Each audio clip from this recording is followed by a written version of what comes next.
دوستو اگر کوئی کرائم ہوتا ہے تو اس کے پیچھے ایک وجہ تو ضرور ملے گی اور ساتھ ہی کرائم کرنے والا ہمیشہ کوئی نہ کوئی ثبوت ضرور چھوڑ کر جائے گا جو بعد میں اس کی جانچ کرنے والوں کو صرف ڈھونڈنا ہی ہوتا ہے۔ ایک آدمی کبھی بھی ایسے ہی ہوا میں غائب نہیں ہو سکتا، نہیں جادوگر بھی نہیں، اور ایک پورے گاؤں کا ہی ایک جھٹکے میں غائب ہو جانا میری سمجھ سے تو باہر ہے۔ اس بات کو 80 سے بھی زیادہ سالوں کا وقت گزر چکا ہے لیکن ریسرچر اس بارے میں کچھ بھی پتہ نہیں لگا پائے۔ سن 1930 میں وہ سبھی لوگ ایک ہی جھٹکے سے غائب ہو گئے اور یہ سب کچھ کینیڈا میں ہوا۔ اس جھیل کو دیکھیے، اس کا نام ایگلوکوئی تھا۔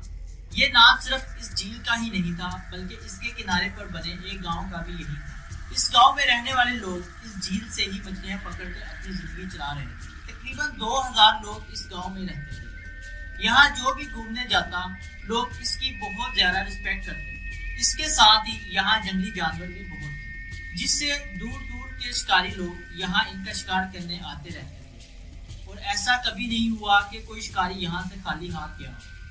بے شک اس گاؤں تک پہنچنا کوئی آسان کام نہیں تھا، جس میں ہمت تھی وہی اس گاؤں تک پہنچ سکتا تھا۔ ان میں سے ہی ایک کینیڈین ہنٹر تھے جو لاوے، جو اپنے شوق سے اس گاؤں میں مہینے میں 1-2 بار چکر لگا لیتے تھے۔ کئی دنوں تک وہ شکار کرتے اس گاؤں میں ہی رہنے والے لوگوں کے ساتھ رہتے، لیکن 12 نومبر 1930 کے دن وہ آرام نہیں کر پائے۔ اس دن ٹمپریچر بہت کم تھا، لیبل کا جسم جمنے والا تھا اور وہ منٹوں کو گن کر کم کر رہے تھے اور وہ سوچی جا رہے تھے کہ کتنی دیر میں وہ گاؤں تک پہنچ جائیں گے۔ فائنلی ان کو اس گاؤں کے پہاڑی علاقے میں اگلوز دیکھنے لگے۔ عام طور پر ان اگلوز کے آس پاس لوگ گھومتے دیکھے جا سکتے، لیکن بہت ہی عجیب طرح سے وہاں کوئی بھی موجود نہیں تھا۔ سب کچھ خاموش پڑا ہوا تھا۔ اس نے اپنی گھوڑا گاڑی کو سائڈ پر لگایا اور نیچے اتر کر سب سے پہلے گھر میں گئے، لیکن گھر میں تو کوئی بھی موجود نہیں تھا اور اندر کا سامان بالکل ویسے کا ویسا ہی پڑا ہوا تھا جیسے کہ کچھ ہی دیر کے لیے اس گھر کے لوگ اسے چھوڑ کر گئے ہوں۔ چولہے پر کھانا بن رہا تھا، کچھ ہی منٹوں پہلے کاٹی ہوئی مچھلیاں وہاں موجود تھیں۔ اسے دیکھ کر جو کو بہت حیرانی ہوئی۔ وہ فوراً وہاں سے نکل کر باقی کے گھروں کی طرف جانے لگا۔ باقی کے سبھی گھر چیک کرنے کے بعد بھی اس کو ایک بھی زندہ یا مردہ انسان نہیں ملا۔ سبھی کے گھر بالکل ایک دم ویسے ہی تھے جیسے ہونے چاہیے تھے۔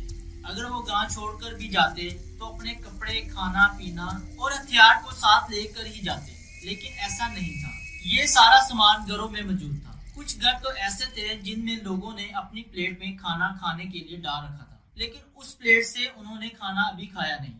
اس نے آس پاس کے برف میں پیروں کے نشانوں کو ڈھونڈنے کی کوشش کی لیکن اسے ایک بھی نشان نہیں ملا۔ یہ حالات دیکھ کر جو پوری طرح سے ڈر گیا اور وہ بھاگ کر پاس ہی کے ٹیلی گرافک آفس میں گیا۔ اس نے پاس ہی کے تھانے تک جا کر ان کو حالاتوں کا جائزہ دیا۔ جب خبر پھیلی تو آس پاس کے موجود شکاری جو یہ شکار کرنے کے لیے آئے تھے ان سبھی نے ایک ہی بات کی اور انہوں نے کہا کہ اس شام میں انہوں نے آسمان پر ایک بہت ہی عجیب سی لائٹ چمکتی ہوئی دیکھی تھی۔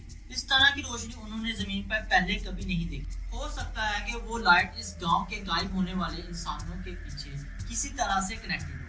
اب پولیس گاؤں میں پہنچی اور انہیں بھی یہی زیادہ ڈرا دینے والی باتوں کا پتہ چلا۔ سب سے پہلی بات، اس گاؤں میں جو ایک واحد قبرستان بنایا گیا تھا وہ پوری طرح سے اب برباد ہو چکا ہے۔ ساری کی ساری قبریں عجیب طرح سے کھودی جا چکی تھی۔ اس کے علاوہ اس کے اندر رکھے شیلف وہاں موجود نہیں۔ دوسری بات، اس گاؤں میں چاروں طرف بہت سارے ڈوگز مرے ہوئے پائے گئے، جبکہ اصل بات تو یہ تھی کہ ان سب ڈوگز کو یہ گاؤں والے ہی پالا کرتے تھے، انہیں کھانا دیتے تھے، راتوں کو اپنے گھروں میں سلاتے تھے۔ وہ لوگ ایک ساتھ کبھی ڈوگز کو مارنے کا سوچ بھی نہیں سکتے اور ایک ساتھ اتنے سارے ڈوگز قدرتی طور پر مر بھی نہیں سکتے، یہ ممکن ہی نہیں ہو سکتا تھا۔ اس کے علاوہ سب سے بڑا سوال تھا کہ اس گاؤں میں رہنے والے 2000 سے زیادہ لوگ کہاں گئے؟ بجائے کسی طرح کی جانچ کو آگے بڑھانے کے، پولیس نے اس کیس کو بھی یہی روک دیا کہ یہ کہہ کر کہ اس میں جانچ کرنے والا کچھ ہے ہی نہیں۔ اب خود ہی سوچ کر دیکھیے آخر اس بات کا کیا تک بن رہا تھا۔ اگر آپ بھی اپنے گھر سے کچھ دنوں کے لیے دور جاتے ہیں تو گھر سے ضروری سامان لے کر ضرور جاتے ہیں، کھانا پینا اپنے ساتھ لے کر جاتے ہیں۔ لوگ کر کے جائیں گے لیکن وہاں تو کھانا پینا چولہے پر بن رہا تھا۔ یہ بات آج تک ایک راز ہی بنی ہوئی ہے۔ کیا آپ بتا سکتے ہیں کہ ان لوگوں کے ساتھ آخر اس وقت کیا ہوا ہوگا؟ آخر کیا ہوا ان لوگوں کے ساتھ کہ وہ پورے کے پورے گاؤں کے سبھی لوگ وہاں سے غائب ہو گئے؟ اگلی کہانی کی بات کرتے ہیں اس آدمی سے ملیے جس کا نام ہے جیمز اسٹینفورڈ۔ اس آدمی کی کہانی آج بھی پورے امریکہ میں ہر انسان کی زبان پر سننے کے لیے مل جائے گی۔ جی ہاں، یہ ایک امریکن فوجی تھا جو ہوا میں ہی کہیں غائب ہو گیا۔ وہ دن تھا 19 دسمبر 1949 کا، جب بہت سارے لوگ جیمز کے آس پاس کھڑے تھے۔ اس وقت جیمز بس میں سوار تھا جو کہ المونی سے آئی تھی اور واشنگٹن جانے کے لیے تیار تھی۔ اس میں جیمز کے علاوہ 14 لوگ اور بھی موجود تھے۔ سبھی لوگوں کی طرح جیمز بھی سیٹ پر بیٹھا ہوا تھا۔ اس نے اخبار نکالا اور اسے پڑھنے لگا۔ اخبار پڑھتے پڑھتے ہی اسے نیند آ گئی۔ جب بس واشنگٹن پہنچی تو اس بس سے 14 لوگ اترے، حالانکہ اس بس میں ٹوٹل 15 لوگ چڑھے تھے۔ یہ جیمز اسٹینفورڈ ہی تھا جو چلتی بس سے غائب ہو چکا تھا۔ اس کی سیٹ بس میں خالی پڑی ہوئی تھی، لیکن اس کا بیگ اور اخبار جس سے وہ پڑھ رہا تھا وہ اسی سیٹ پر تھا۔ تو اب سوال تھا کہ پیسنجر چلتی بس سے غائب کیسے ہو سکتا ہے، اور یہ آج بھی ایک ہی راز ہی بنا ہوا ہے۔ MS-370، میں یہ بات آپ کو پکا کہہ سکتا ہوں کہ اس جہاز کا نام آپ نے پہلے پکا سنا ہوگا، جس نے ملائیشیا کے کوالالمپور سے چائنا کے لیے اڑان بھری۔ 8 مارچ 2014 کا وہ دن تھا جب سب کچھ سیٹ تھا۔ اس جہاز نے ٹیک آف کیا۔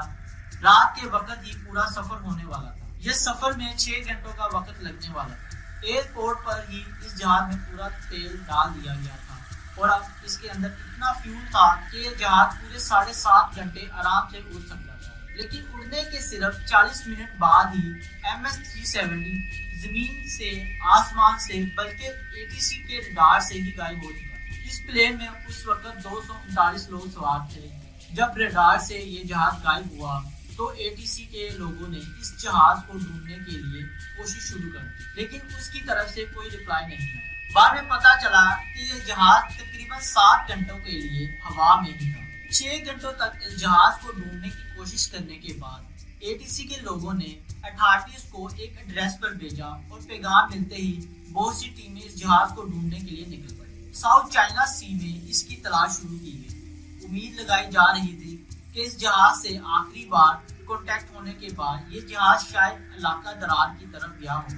بدقسمتی سے یہ جہاز کہاں کریش ہوا یا پھر اس میں بیٹھے لوگوں کے ساتھ کیا ہوا، اس بات کا پتہ ہم کبھی لگا ہی نہیں پائے۔ سن 2014 میں ملائیشیا اور آسٹریلیا نے مل کر ایک بار پھر جہاز کو ڈھونڈنے کی مہم چلائی۔ مہم 2017 تک چلی۔ بڑی بڑی سمری نے سمندر میں خاک چھانی، لیکن کہیں بھی اس میں کامیاب نہیں ہو پائے۔ انہیں جہاز کا کہیں بھی کوئی نام و نشان نہیں ملا۔ جہاں لوگ اسے ڈھونڈ رہے تھے وہاں سے تقریباً 4000 کلومیٹر دور ایک پوائنٹ پر ٹکڑے ملے۔ آج بھی مانا جاتا ہے کہ اس جہاز کو ڈھونڈنا پوری ملائیشیا انڈسٹری کا سب سے بڑا آپریشن تھا۔ اس راز کو کبھی سلجھایا ہی نہیں جا سکا۔ آج بھی بہت سارے لوگوں نے اپنی اپنی کہانیاں بنا کر ویڈیوز بنا رکھی ہیں کہ اس جہاز کے ساتھ یہ کیا ہوا ہوگا یا اس کے جہاز کے ساتھ کیا ہو سکتا تھا۔ سچ کہوں آج تک کوئی بھی اس کے بارے میں پتہ نہیں لگا پایا کہ یہ جہاز آخر کہاں غائب ہو گیا، کیونکہ اس سوال کا جواب صرف اس جہاز کا بلیک باکس ہی دے سکتا تھا، اور وہ ابھی تک ہمیں ملا ہی نہیں۔ تو کوئی کیسے اس بات کو بتایا کہ جہاز میں آخر کیا موجود تھا کیا نہیں۔ سن 1975 میں مارتھا نام کی ایک عورت اور اس کا شوہر جیکسن ایک ٹنل میں جانے والے تھے۔ میں آپ کو ایک بات بتا دوں، ریسرچر آج بھی مانتے ہیں کہ اس ٹنل میں ضرور کوئی نہ کوئی انرجی موجود ہے جس سے نہ ہی ہم دیکھ سکتے ہیں اور نہ ہی ہم محسوس کر سکتے ہیں۔ یہاں ایک نہیں، 2 نہیں، بلکہ کئی سارے ایکسیڈنٹ ہو چکے ہیں۔ یہاں پر بہت سارے لوگ چلتے چلتے ہی اس ٹنل میں غائب ہو گئے۔ خیر یہ جوڑا اس گفا میں اندر جانے سے 100 میٹر پہلے ہی رکا۔ انہوں نے پہلے گاڑی پر جمی ہوئی برف ہٹائی۔ جیکسن گاڑی کی صاف صفائی کر رہا تھا، تبھی مارتھا گاڑی سے اتری اور اس نے سوچا کہ جیکسن کی مدد کرتے ہوئے وہ پیچھے سے گاڑی کو صاف کر دے۔ کچھ ہی سیکنڈ کے بعد جیکسن کو ایک بہت ہی عجیب آواز سنائی دی۔ جیکسن نے اپنی بیوی سے پوچھا، کیا تمہیں بھی کسی قسم کی کوئی آواز سنائی دی؟